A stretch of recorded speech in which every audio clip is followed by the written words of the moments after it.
नमस्ते मेरे प्यारे बच्चों।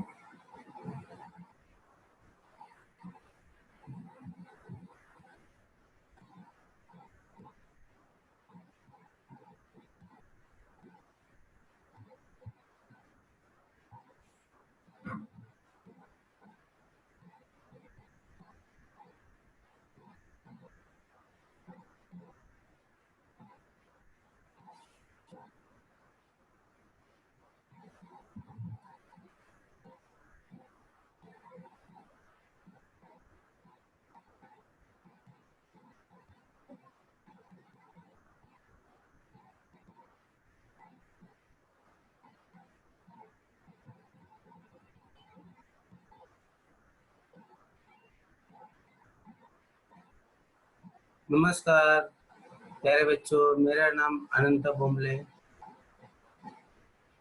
पिछले पीरियड में अपना क्षेत्र अध्ययन का पहला भाग हुआ था।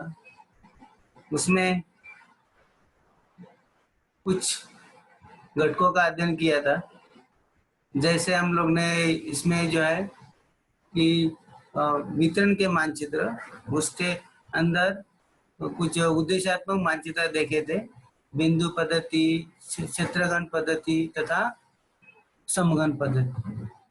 उसके बाद में उसके साथ में हम लोग मानचित्र कुछ प्रकार देखे थे और उसमें से कुछ प्रकारों का हम लोग ने विश्लेषण भी किया था और कई मानचित्रों का अध्ययन भी किया था। इसके बाद में अभी ये आज का इस वितरण के मानचित्र का दूसरा भाग का हम अध्ययन कर रहे हैं और उसका नाम है क्षेत्र अध्ययन, भौगोलिक क्षेत्र भेद। जैसे हम लोग यहाँ पे देखे, यहाँ पे स्क्रीन पे, अभी स्क्रीन थोड़ा किताब देखो थोड़ा बड़ा हो रहा है।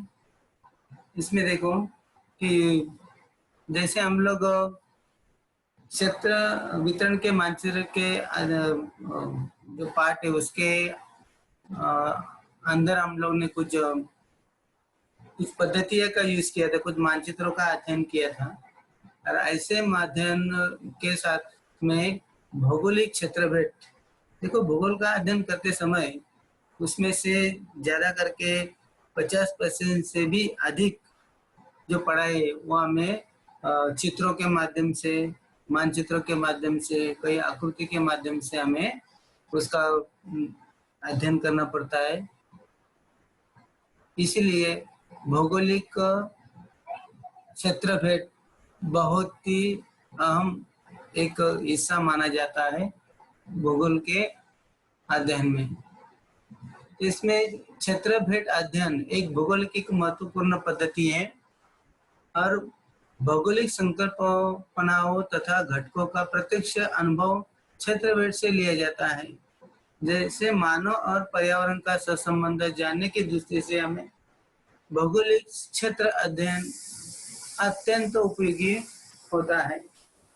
देखो हम लोग अभी भूगोल का अध्ययन करते समय हम कहीं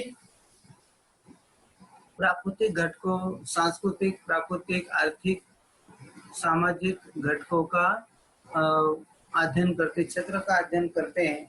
और ऐसे क्षेत्र का अध्ययन हम लोग किताब का अध्ययन करके देखते हैं, परंतु ऐसे अध्ययन करते समय कुछ जो घटक है, कुछ क्षेत्र है, वहाँ पे ऐसे क्षेत्रों का अध्ययन करने के लिए प्रत्यक्ष भेंट करके वहाँ पे जाके हमें उसका एक आंखों से अनुभव लेना पड़ता है। और ऐसे उपयोजन को ऐसे एक जो ये है उद्देश्य, उसे हम क्षेत्र, भौगोलिक क्षेत्र भेद कहते हैं।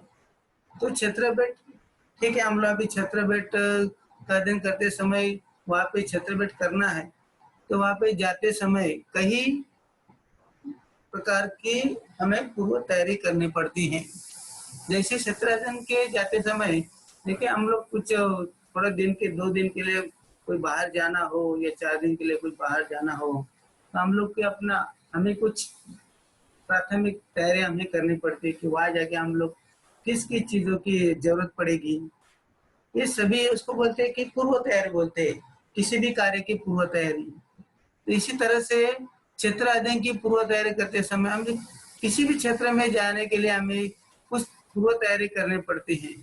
जैसे पूर्व तैयारी का अध्ययन करते समय हमें उसे हम लोग कहाँ जा रहे हैं, उस स्थान कहाँ पे है, इसके साथ में उस स्थान को भेंट देने का उद्देश्य निश्चित करना पड़ता है। क्यों वहां पे जा रहे हैं, क्या उद्देश्य है।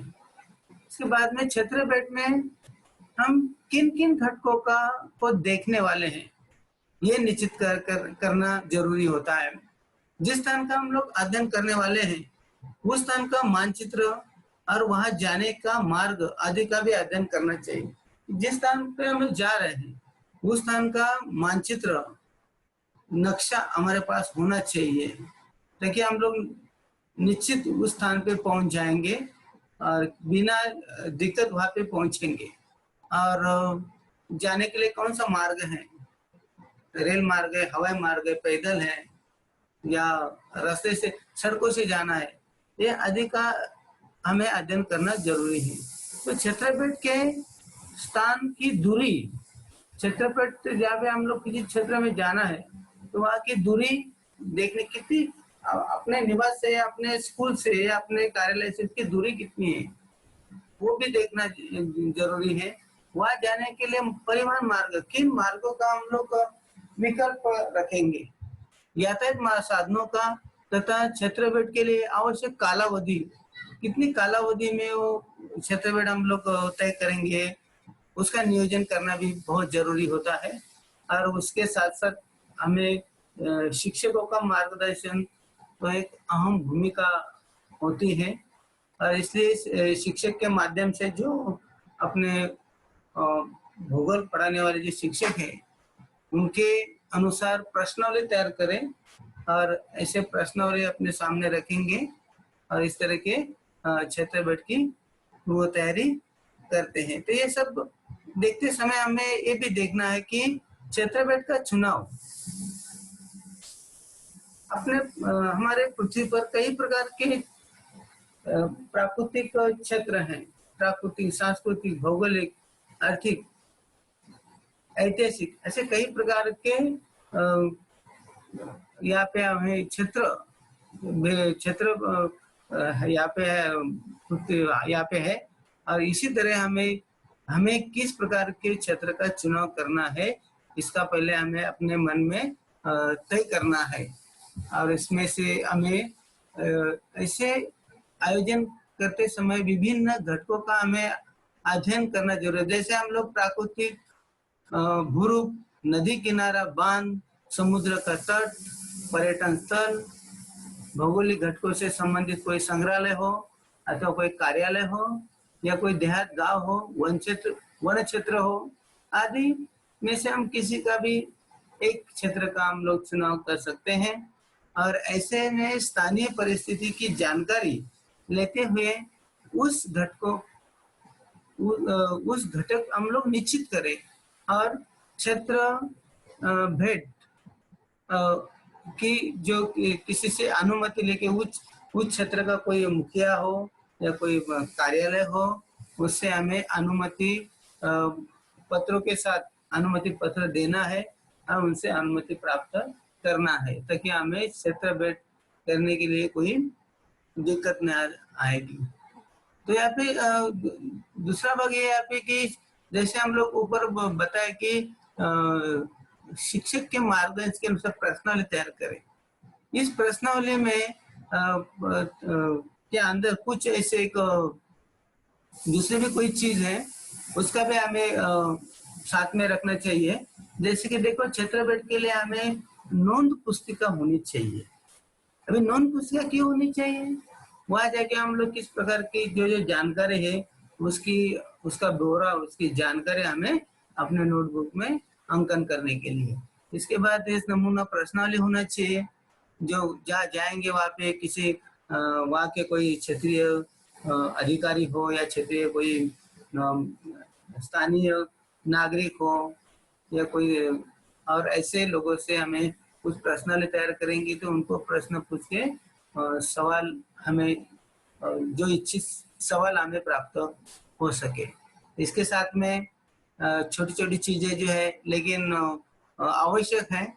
पेन चाहिए, पेंसिल चाहिए, मापन पट्टी हो, टेप हो, दिशा दर्शक यंत्र हो, नमूना संकलन के लिए थोड़ी सी थैली, एक थैली भी हो, मानचित्र चाहिए, कैमरा चाहिए, दूरबीन आदि वस्तुएं साथ में ले जा चाहिए। जैसे यहाँ पे पेन चाहिए, पेंसिल चाहिए, मापन पट्टी कुछ चीजों की हमें नाप लेना हो, टेप का भी उसके लिए उपयोग होता है। किसी किसी खाई का हमें इसकी दूरी नापना हो, या दूसरा दिशा सूचक यंत्र। दिशा सूचक यंत्र माने कंपास भी अपने पास होना बहुत जरूरी है। हम किस दिशा में जा रहे हैं, कौन सी दिशा, उत्तर पूर्व पश्चिम दक्षिण उत्तर, कौन सी दिशा है, वो क्षेत्र की किस दिशा में है, हम लोग किस दिशा में जा रहे हैं, इसलिए हमें कुछ जानकारी प्राप्त करने दिशा सूचक यंत्र होना जरूरी है।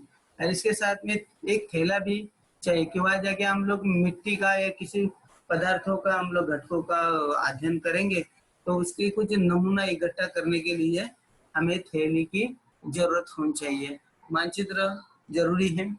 उसके साथ में कैमरा भी होना चाहिए, कोई दृश्य हमें अपने कैमरा में कैद कर सकते हैं, या दूरबीन जो दूर की वस्तु या दूर के दृश्य देखने के लिए हमें दूरबीन से का उपयोग हो। तो इस तरह से हम लोग क्षेत्र का चुनाव कर सकते हैं। दूसरा है कि क्षेत्र पे करने के लिए नोन पुस्तिका, प्रश्नावली, नमूना प्रश्नावली, पेन, पेंसिल, मापन पट्टी, दिशा यंत्र, नमूना, ये संकलन की थैली, कैमरे अपने साथ में तो रखते हैं। और उसके साथ में हम अभी क्षेत्र अध्ययन करते समय कुछ आवश्यक सावधानी भी बरतना आवश्यक है।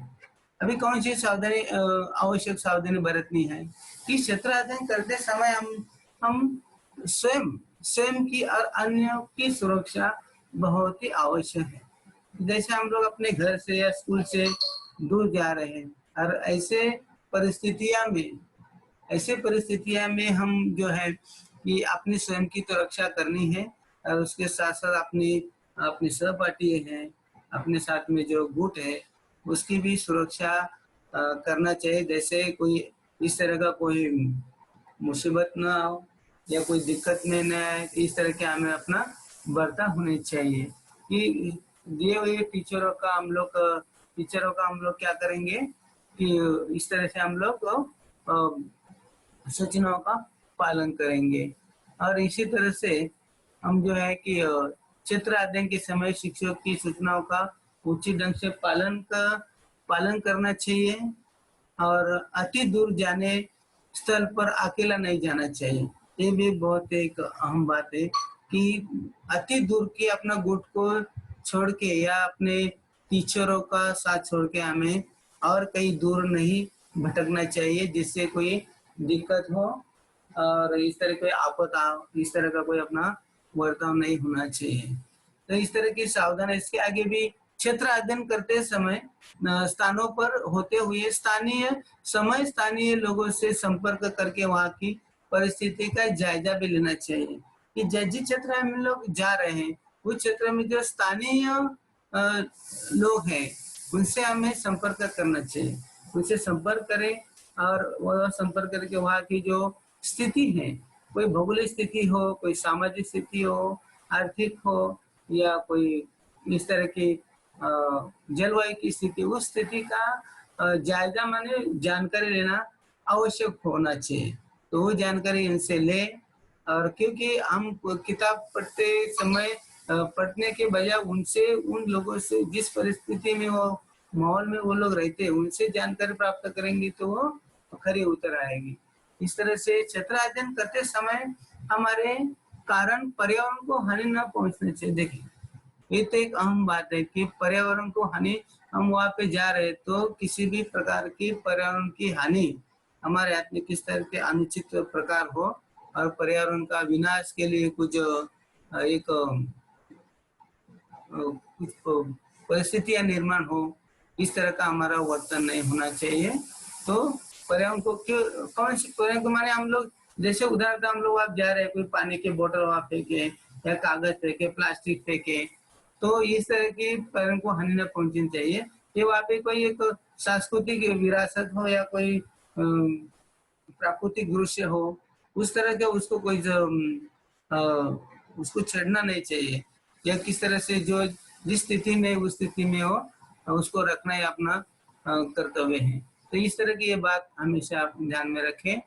और इसके बाद में आपातकालीन स्थिति के लिए प्रथम उपचार पेटी साथ में लेना चाहिए। जैसे हम लोग वहाँ पे जा रहे हैं तो किसी प्रकार की कुछ शारीरिक चोटें भी आने की संभावना है कुछ, इसलिए हमारे पास जो फर्स्ट एड आपातकालीन प्रथम उपचार जो किट्स है, मेडिसिन किट्स है, ये अपने पास लाना ना भूले, तो वो भी अपने पास एक रखना चाहिए। तो इस तरह से हम लोग ऐसे जो टीचर ने बताए और ऐसे कोई प्रश्नावली तैयार किए और पूर्व नियोजन करके ये क्षेत्र अध्ययन के लिए पूर्व तैयारी करके हम लोग उस तरह से जैसे हम लोग उस स्थान पे पहुंचेंगे और ऐसे दिए हुए सूचनाओं का पालन करेंगे तो हमारा जो क्षेत्र अध्ययन है वो जरूर सफल होगा। इस तरह से हम लोग क्षेत्र अध्ययन कर सकते हैं।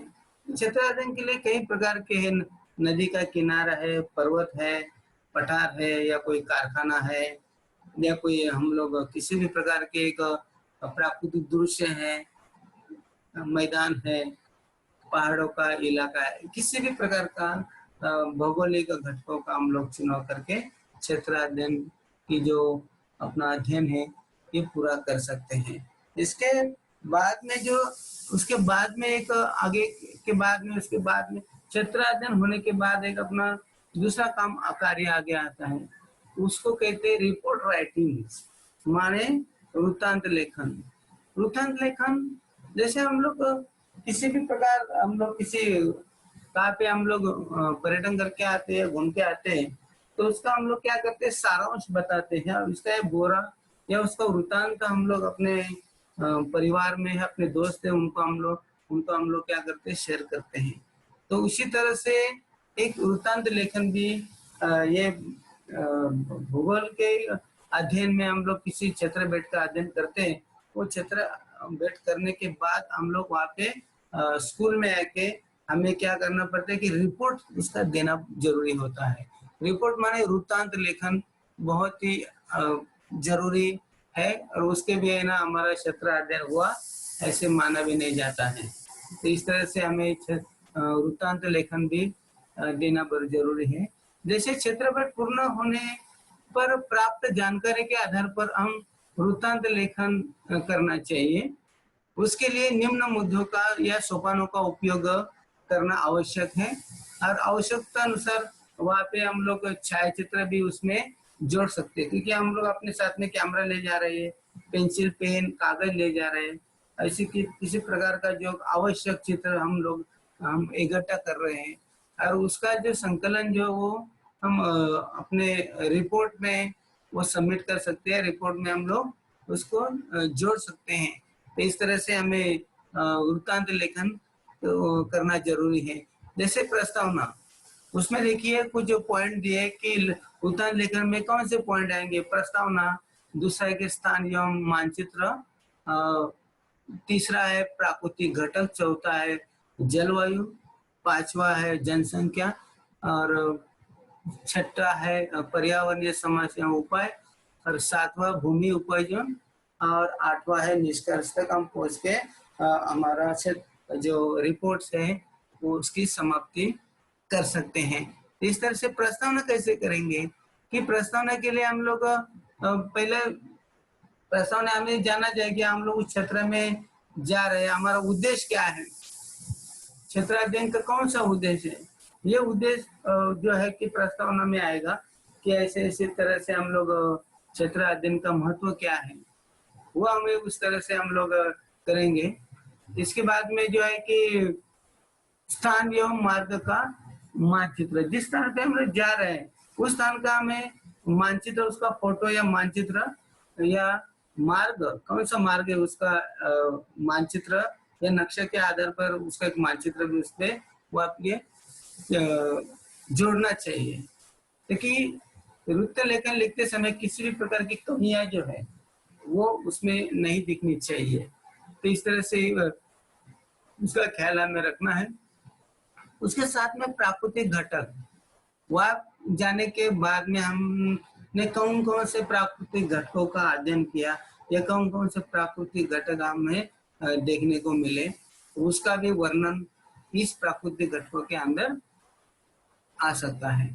इसके साथ में जलवायु, कि वहाँ हम लोग जिस क्षेत्र में गए हैं वहाँ की जलवायु कैसी है, ठंडी है, गर्मी है, सौम्य है, उष्ण है, अति उष्ण है, नमी है, किस प्रकार की जलवायु है, उसकी भी जानकारी हमें क्षेत्र अध्ययन के जो वृत्तांत लेखन है उसके अंदर अंकित करनी है। इसके साथ में जनसंख्या, कि जिस क्षेत्र अध्ययन में गए वहाँ की जनसंख्या के बारे में भी जाना। अभी जनसंख्या की जानकारी कैसे मिलेंगी, वहाँ के कोई क्षेत्रीय कार्यालय हो या कोई ग्राम पंचायत हो या के वहाँ के मुखिया के कार्यालय में उस गांव की जनसंख्या हमें प्राप्त हो सकती है।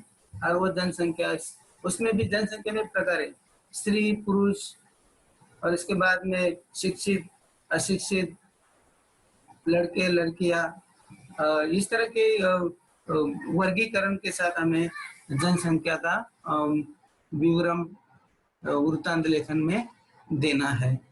इसके बाद में पर्यावरणीय समस्या एवं उपाय, जहाँ पे हम लोग जा रहे हैं उससे कुछ उस स्थान पे कुछ पर्यावरण समस्या से लोगों को जूझना पड़ रहा है क्या, कौन सी, क्या कोई कुछ प्रदूषण है, वायु प्रदूषण है, जल प्रदूषण है, या कोई भूमि प्रदूषण है, ये सभी वहाँ के हमें जाके पता चलता है। और उसी प्रकार वहाँ के पर्यावरण समस्या, कौन सी समस्या है वो उसका ये अपने वृत्तांत में लिखना जरूरी है। और उसके ऊपर कुछ उपाय तुम सुलझा सकते हैं, कौन से सॉल्यूशन आपके पास है वो भी उस तरह से उसमें अंकित करें, ताकि हम लोग उसका क्या करें कि उसका कुछ उपाय हम लोग सोच सकते हैं, ये भी उसमें लिखना जरूरी है।